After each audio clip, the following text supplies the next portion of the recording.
Hello fellow bibliophiles and welcome back to Blatantly Bookish. I'm Marissa and today I am very excited to chat about my favorite books of 2021.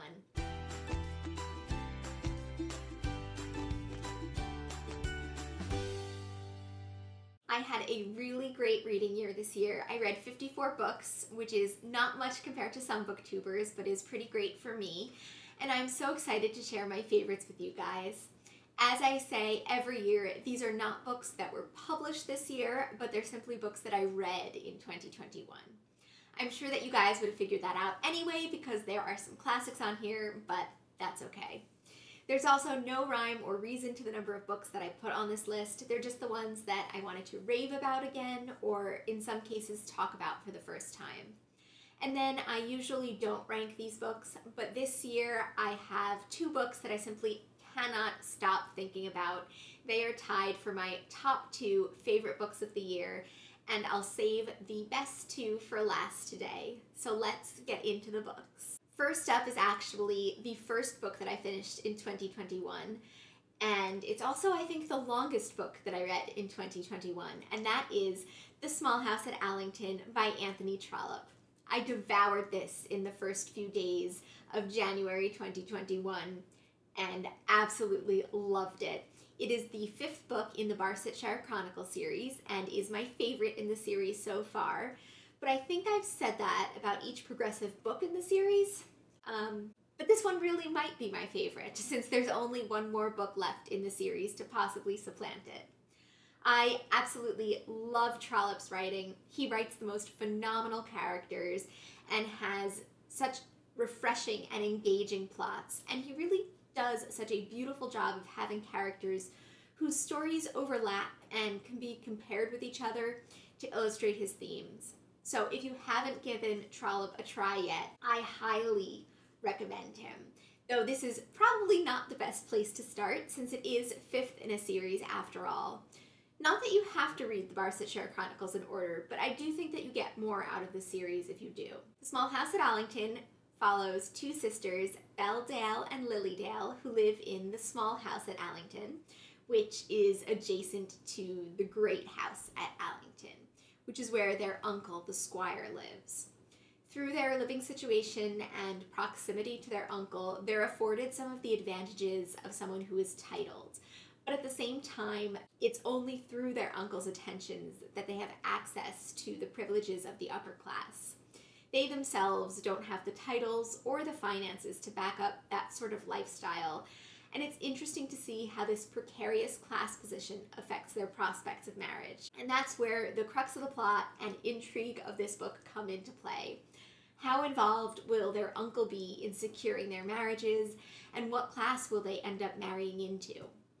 I love how Trollope is able to portray these nuanced familial ties and discusses what it means to be part of a family and the different responsibilities and duties one has towards their family. And of course, about 3/4 of the way into this book, we are introduced to all of our old friends from other books in the series. There is Mr. Harding and Mrs. Grant and Lady Dumbello, who all make an appearance. And we are introduced to Mr. Palliser for the first time, who's part of a different Trollope series that I might also want to read someday. Next up is Ayiti by Roxane Gay. This is a collection of short stories about people navigating the Haitian diaspora. So it's about people who are connected to Haiti but who have since moved to America or elsewhere, or people who were born elsewhere but feel like they have some connection to Haiti. Perhaps they have relatives that are still there, etc. This was just such a powerful collection. Some stories felt a bit like erotica, some felt even shorter, like flash fiction almost, and they were only 1 or 2 pages long, and these are some pretty small pages with some decently large font. But I loved how all of these stories were so full of emotion and depth. I had to pause and absorb each of them before moving on to the next because they were just so impactful. The stories examine generational trauma and history in interesting ways, and it's fascinating to see layers of characterization. how there's beauty and tragedy mingled together with pride and shame. There is pride in the character's heritage and in belonging to Haiti, but there's also a sense of shame in having left or in the experiences that were endured there. This collection does so much in such little space. It's absolutely amazing. Prior to this book, I'd only read some of Roxane Gay's nonfiction, Bad Feminist and Hunger, which were both fantastic, and I highly recommend those as well. But this seemed like a nice transition into her more fictional side for me. I'll leave you with a quote that I feel really encapsulates this book. "Everything I know about my family's history, I know in fragments. We are the keepers of secrets. We are secrets ourselves. We try to protect each other from the geography of so much sorrow. I don't know that we succeed." Next on this list, I have The Dictionary of Lost Words by Pip Williams. This is historical fiction about the creation of the Oxford English Dictionary. So it takes place over the span of the creation of the first edition, roughly the 1890s to 1910s.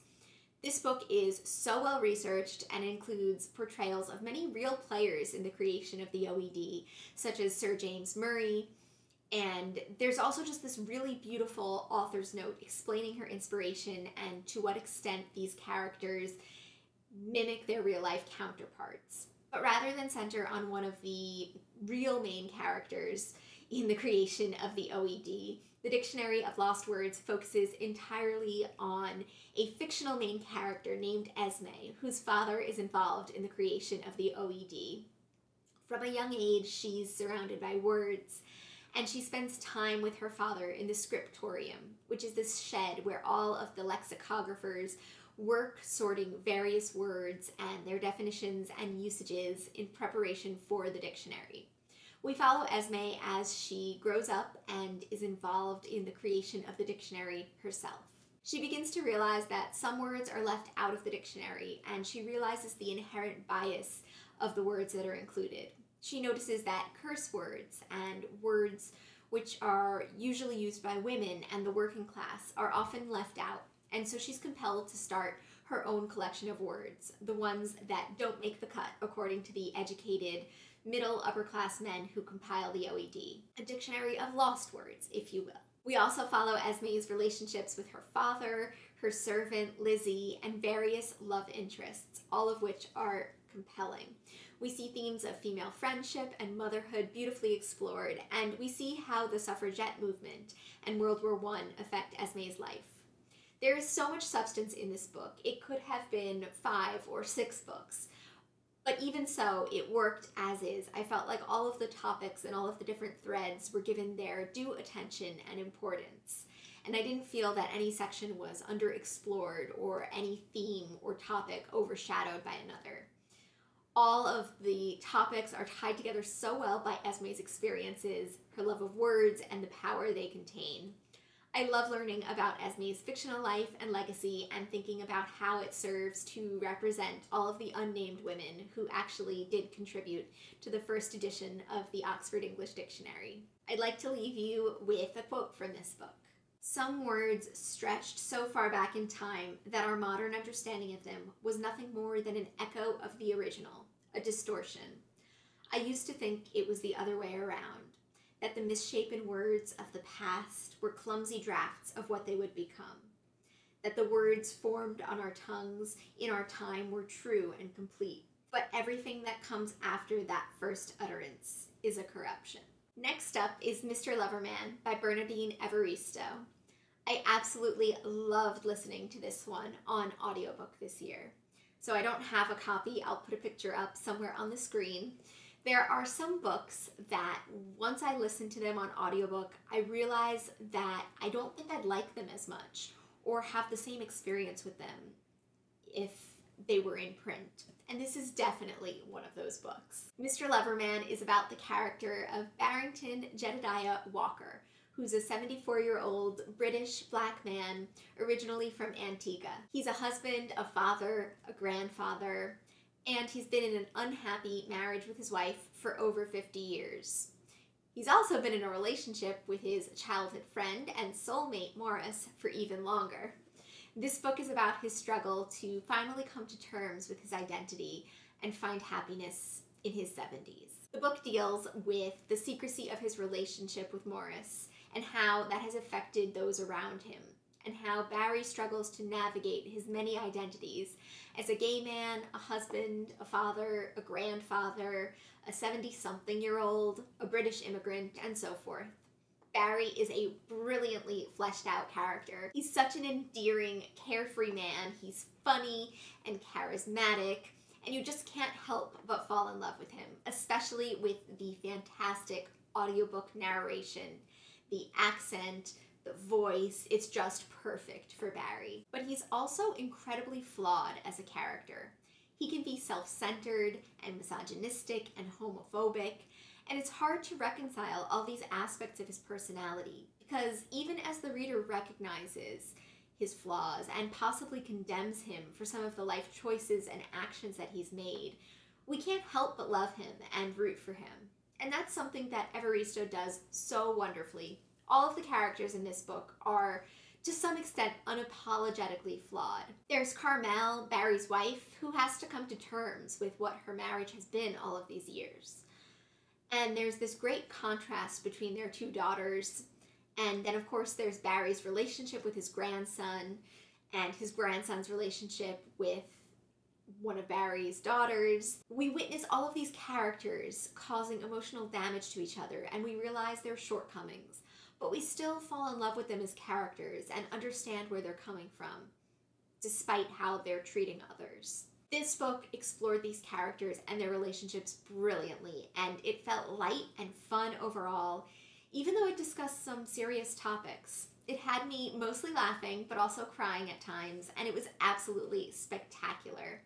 I highly recommend it, and I highly recommend the audiobook specifically for a really full experience. Next, I want to talk about The Secret Adversary by Agatha Christie. I love Agatha Christie books. They're just so fun and comforting to read. This year, I got very excited about some of her lesser-known characters, Tommy and Tuppence, and it's all because of this wonderful book, The Secret Adversary. It's in this book that we are first introduced to Tommy and Tuppence as two young adventurers who are short on money and eager for excitement. They advertise that they're willing to do anything and go anywhere. Their first task is to help a mysterious man find a woman named Jane Finn, who disappeared 5 years earlier when the ship, the Lusitania, sank. Before they know it, they're plunged into this crazy, life-threatening adventure, and they're up against a secret criminal mastermind who always seems to be one step ahead of them. Tommy and Tuppence are just such fun characters. They have this wonderful, witty repartee together, and they get themselves into all sorts of situations that they aren't prepared for. A lot of times in mysteries, you have a detective who's this cold, calculating professional who feels like they keep the story calm and rational and organized. But Tommy and Tuppence are the opposite. They are brave and plucky and fly by the seat of their pants. Everything still works out in the end, but they really take you on a whirlwind of an adventure.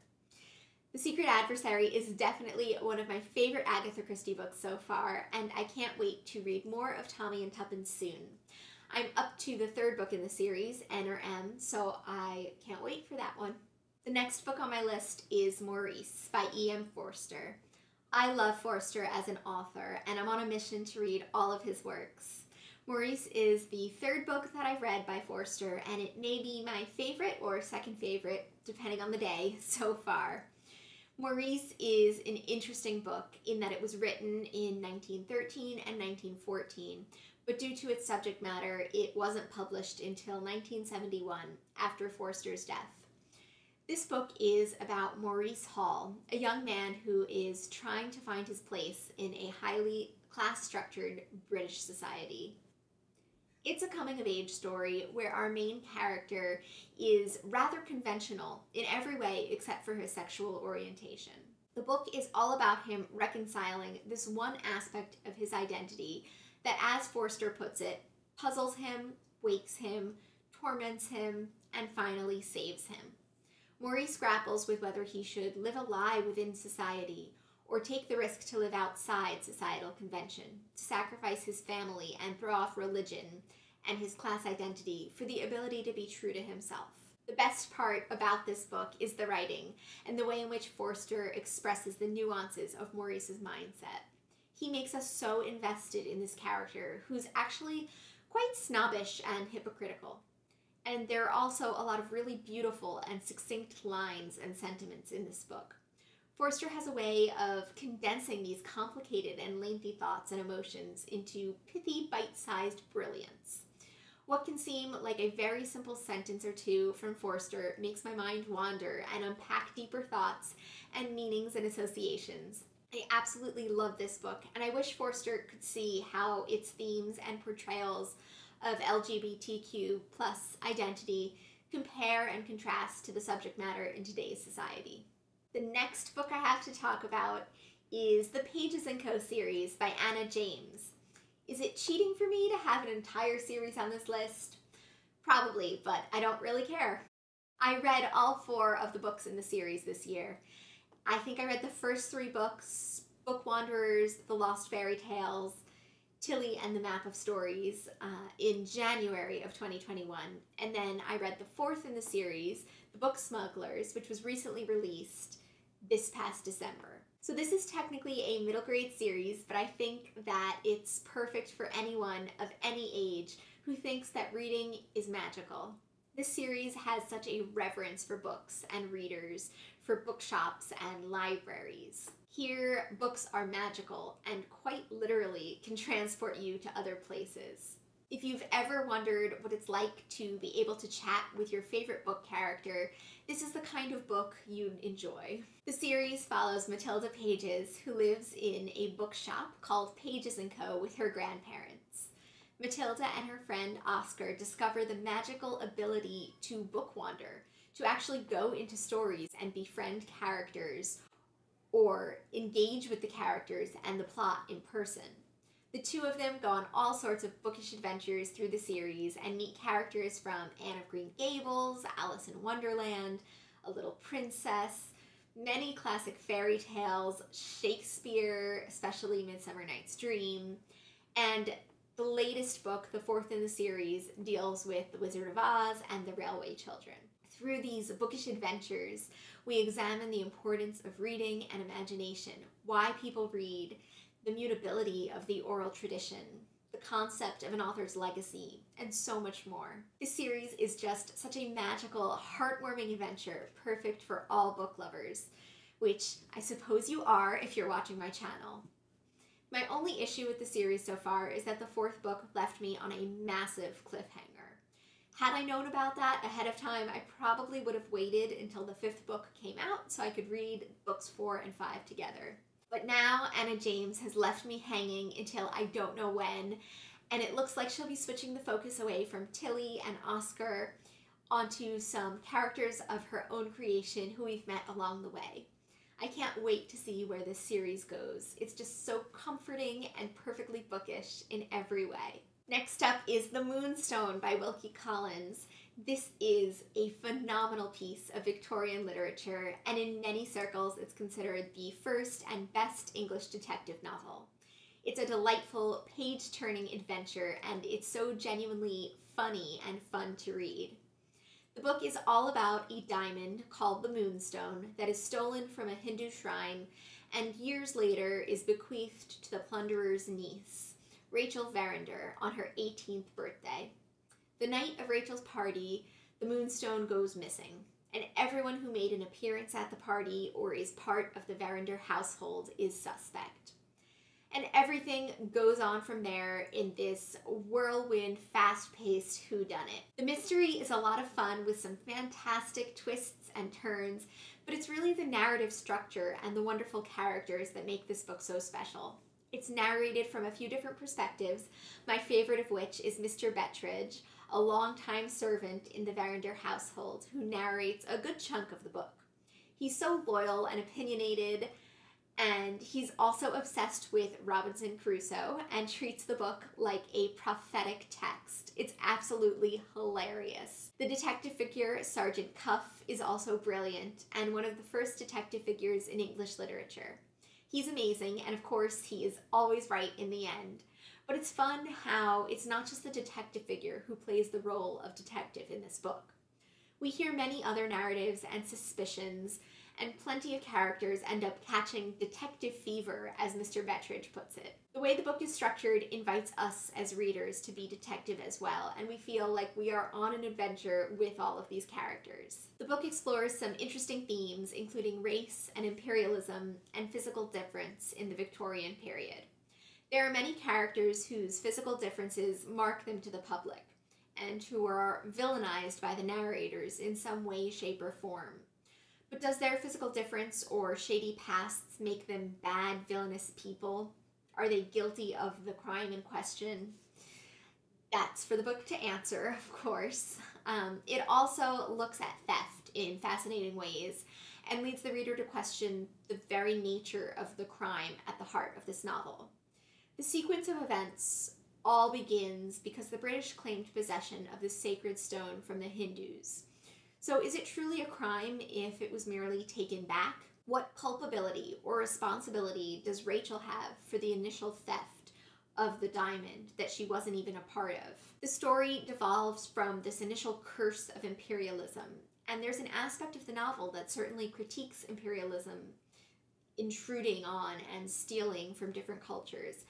And yet, at the same time, there's still this incredible racism towards the Indian characters in the book. This is just such a brilliantly constructed book with so many wonderful facets to explore that I just can't stop thinking about it. It occupied most of my Victober, and I keep wanting to revisit it and all of the quirky, wonderful characters. Next, I have And the Mountains Echoed by Khaled Hosseini. This is a series of interconnected short stories, but I think that it might be marketed as a novel. It felt like a series of interconnected short stories, though, which I absolutely love. They're all connected to a particular family or group of families. We witness the separation of two children from a small village in Afghanistan, two siblings who previously had a very close relationship.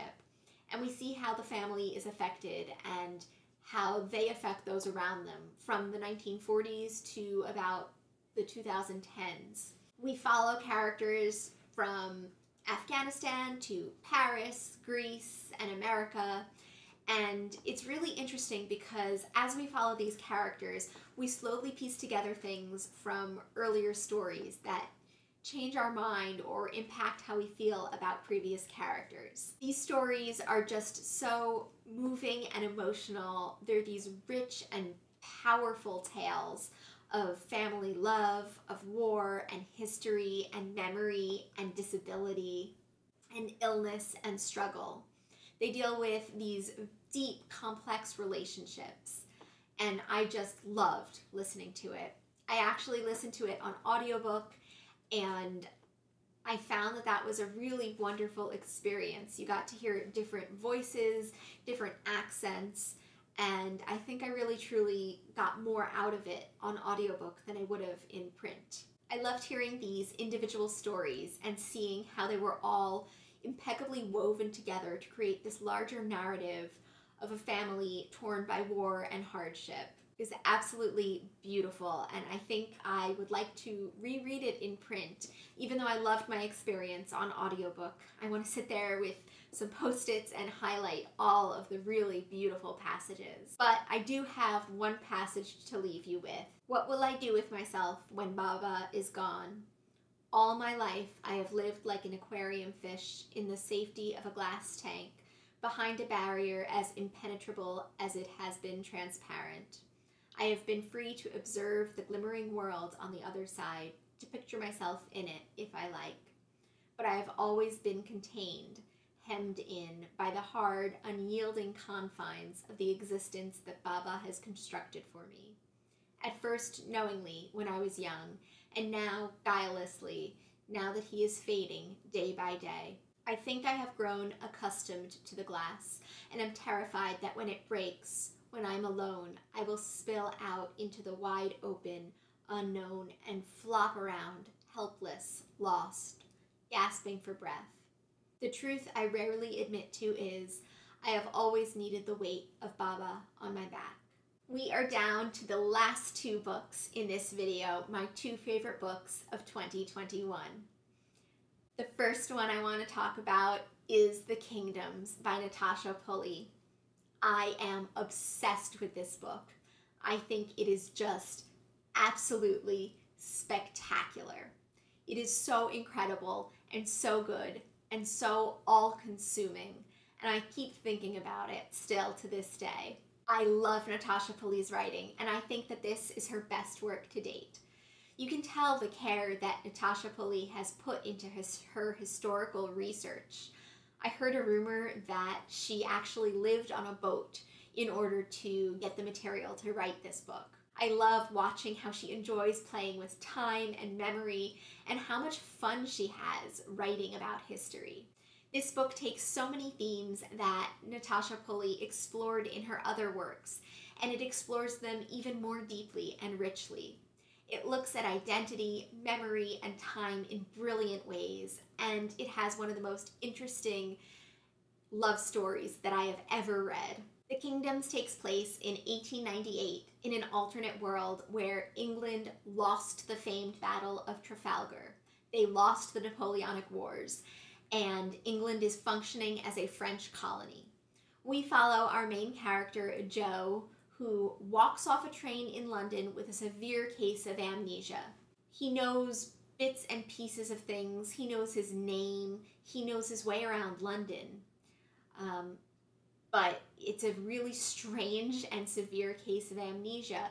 He's slowly starting to integrate back into his life when one day he receives a peculiar 100-year-old postcard that somehow has a picture of a newly constructed lighthouse on the front. It's written in illegal English, which he understands, and it says, "Dearest Joe, come home if you remember me. Signed, M." Joe feels this strange sense of deja vu, and he risks everything to uncover the mysteries of this postcard, its author, and his past. I feel like I can't keep discussing this brilliant book without spoiling something. There's just so much to the book that I feel like you have to read to experience for yourself. It's such a fun book. It has these dark and serious and dangerous moments, but it's also so fun to read. It has these wonderful, touching moments, and it's just absolutely brilliant. Unfortunately, while reading it, it takes a while until you realize what's happening just because of the way it plays with time. But once you realize what's happening, it is amazing and just such a pleasure to read. Natasha Pulley is definitely one of my favorite contemporary authors, and this book is my favorite of hers.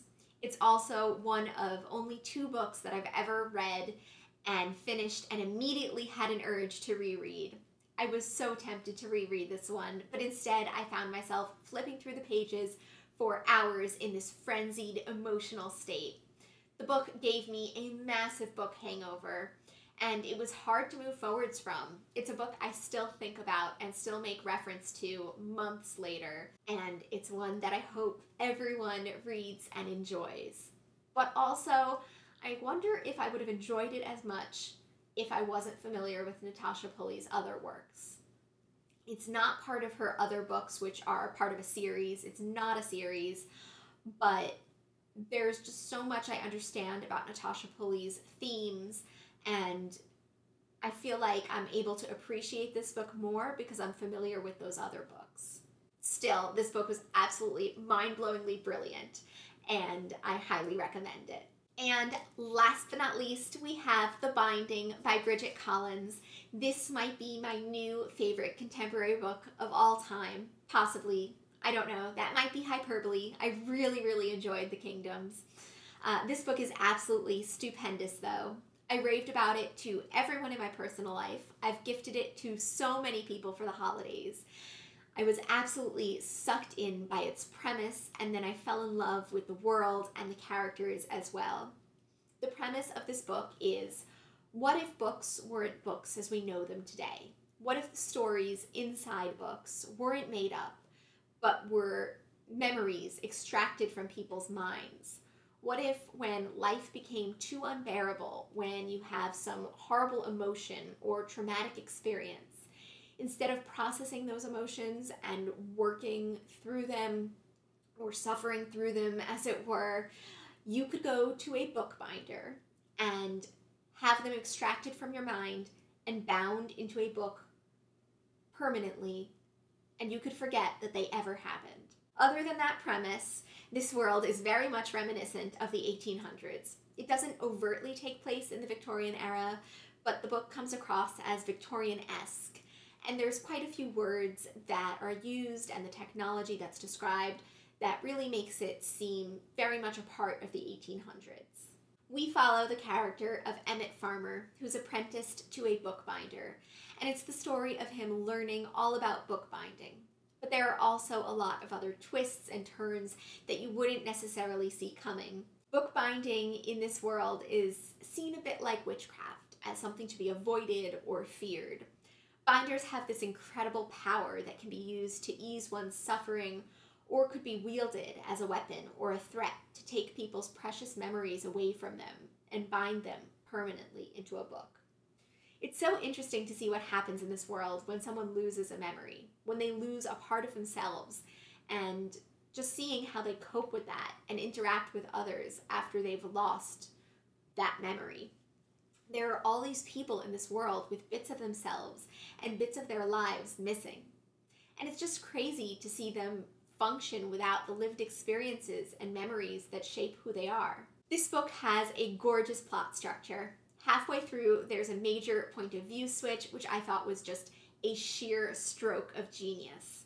The relationships between the characters in this book are so complex and well developed, and the book is just a joy to read.